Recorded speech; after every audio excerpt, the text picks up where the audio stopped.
Hey, what's up YouTube? It's Brownie from the Young Zings, and today we have some tournament results to decipher here and to kind of talk about exactly what's going on. We had the CCG Championship Series at Milan in Europe over the weekend. This is CCG Championship Series is equivalent to the United States' ARG Circuit Series. It's pretty much like, it is actually like the same thing. In fact, they do like co-events sometimes. So it's a relatively respectable event, so we can kind of, treat it with a bit of legitimacy. Let's look at the results. The two main stats that are really of note are the breakdown of all of the decks that entered, the breakdown of the percent of decks that entered the event, and the breakdown of the top 16.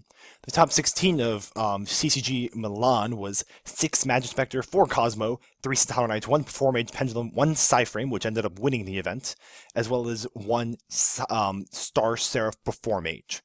That's pretty good. As you can tell, Magic Spectre being at 6 compared to Kozmo being 4 is actually a relatively big gap, actually, but it gets better.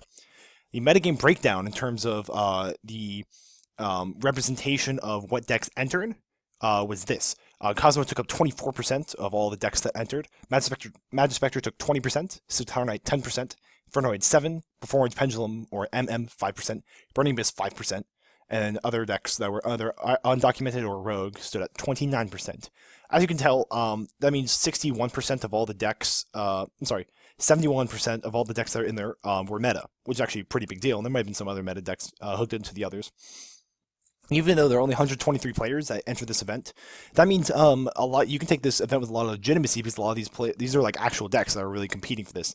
Plus, just like with the ARG, a lot of these players travel for these events, so they're pretty serious about it. So I think the 123 players, while that looks small on paper, is actually not bad since they're all respectable players for the most part. So we can go ahead and take this with good legitimacy.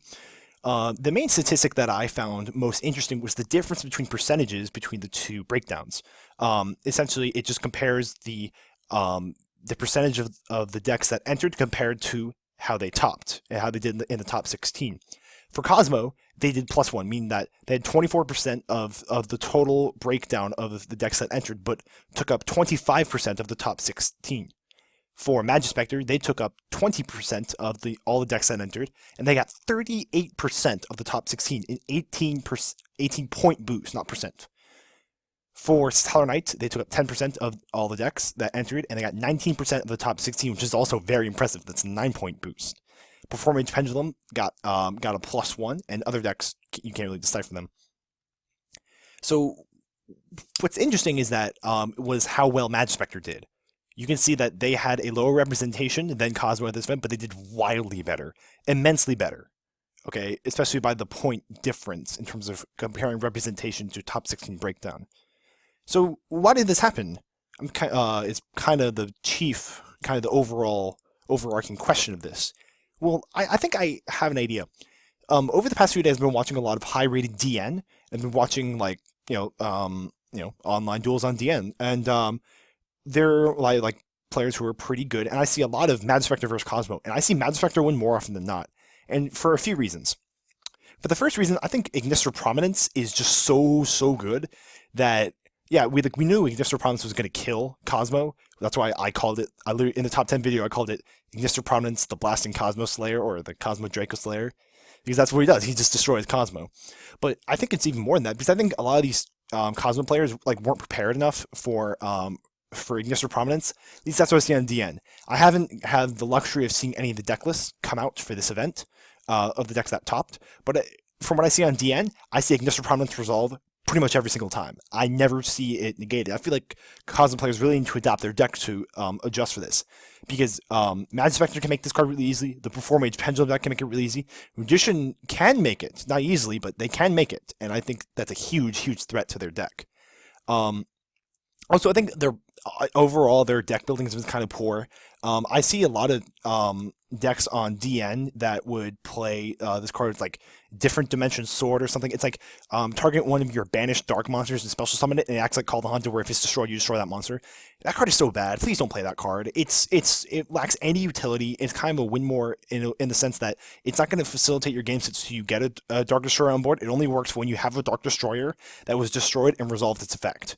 If you resolved its effect to summon another guy, then you should be fine. Like, there's no reason to play that card. It's not the games you're going to lose. The games you probably weren't able to summon a Dark Destroyer. So I don't know. I really think the Kozmo deck building, at least on DN, has been kind of bad. I'm sure that these decks are pretty good, but I think that in order for Kozmo overall, I mean, like, yeah, since they top, they're obviously pretty good. But I think for overall, if Kozmo needs to do better, wants to do better, they need to kind of get their act together. I also just think straight up, Magispector is just a more efficient engine. That deck's actually really disgusting. It's my least favorite deck out of all of these decks. I'm not a huge fan of Infernoid, but dude, Magispectors, to be blunt, they make me vomit. It's just kind of like you're encouraged not to attack them, and they just get better after every turn. They have a searchable solemn warning. They have those. Oh my gosh, they have like so much free advantage. It's absolutely absurd. It's honestly just a more efficient engine than Kozmo. Even though all their stuff targets, they can still take care of those big ships with the E-Sinks to Ignister Prominence. So I think that, like, because of that, because of just their more efficient engine, they also have just better matchups across the board. I can't really think of a lot of decks that Magispector straight up dies to. Kozmo straight up dies to Yang Zing, and they can die to Infernoid sometimes, and they have a suboptimal Saturnite matchup from what I've seen. Of course, like, you guys might see it differently, but from what I've seen on most matchups on the high rated duel network, that's just those are their kind of enemies. I feel like Magispector doesn't really have a bad matchup, so at least no like any big glaring one, So the price market impact, I guess, is that I think it facilitates further that idea that I had that Dark Destroyer's price was unjustified and that it really shouldn't be like $135 or like it's $120 for the cheapest, I think. Yeah, come on. Like, I made 2 videos just talking about how, okay, guys, come on, this card is not worth $120. If it was worth $120, Kozmo would be getting so many more. It'd be getting like 8 at the tops, and all these guys are scrambling for the rest of the slots. It'd be kind of like what Necros did. And you know what? They deserve their price because they're undeniably the best deck by a large threshold. They were getting 50% of all the tops at every single event consistently until the very end, where I think like they at one point like got like 40%, which is still so good. Kozmo isn't doing that. They did it at YC San Jose, which I think is kind of an anomaly. So I feel like this is like the big question in terms of why they did so well here. But I think at the CCG they did pretty bad, and on Dueling Network they're not doing very good. I don't know. I don't know how to explain the YCS San Jose, but I think the best way to explain it is that some guys weren't just prepared to face the deck, or they weren't like expecting to, or they might have just had an immense representation on their side. Just if everyone's playing the deck, I mean, obviously some of them are going to top. I think Bunbuku since he's a mandatory 3 of, like, you cannot play less than 3 of this card. I think it's really like 52 for the lowest right now. I don't think it will jump, but I think it deserves a price jump. Okay, just because of this event, I feel like this event, the CCG events kind of go under the radar for the most part. This card deserves a price bump, so I think if you're looking to get Magispector, I recommend you get it soon. I feel like this deck's going to just be doing better in the future. Looking beyond just this meta, we also have to look for the Magicians are coming out in December, and knowing that Meteorverse is coming out, and the Magicians are just going to be, in my opinion, just like one of the best, if not the best decks that are going to be out here, running the show till Breakers of Shadow. It's not looking good for Kozmo. I really think it's all downhill from here. They're going to really need to get their act together if they really want to figure this out, because this is supposed to be their reign, and just from this event alone, that it's not looking that great. Of course, you can say, oh, it was just one event, see what happens. But I don't know, man. Comparing the representation of all the decks that entered, comparing to the top 16, that's a pretty, in a relatively prestigious event, that's a pretty distinctive sign that it's not looking good for them. We'll have to see how things turn out at the next YCS. That is all from here, guys. Remember to like, comment, subscribe, and tell me at all what you think. Do you think Kozmo is, you guys seem to love Kozmo. I got a lot of dislikes on those videos where I didn't really praise the deck.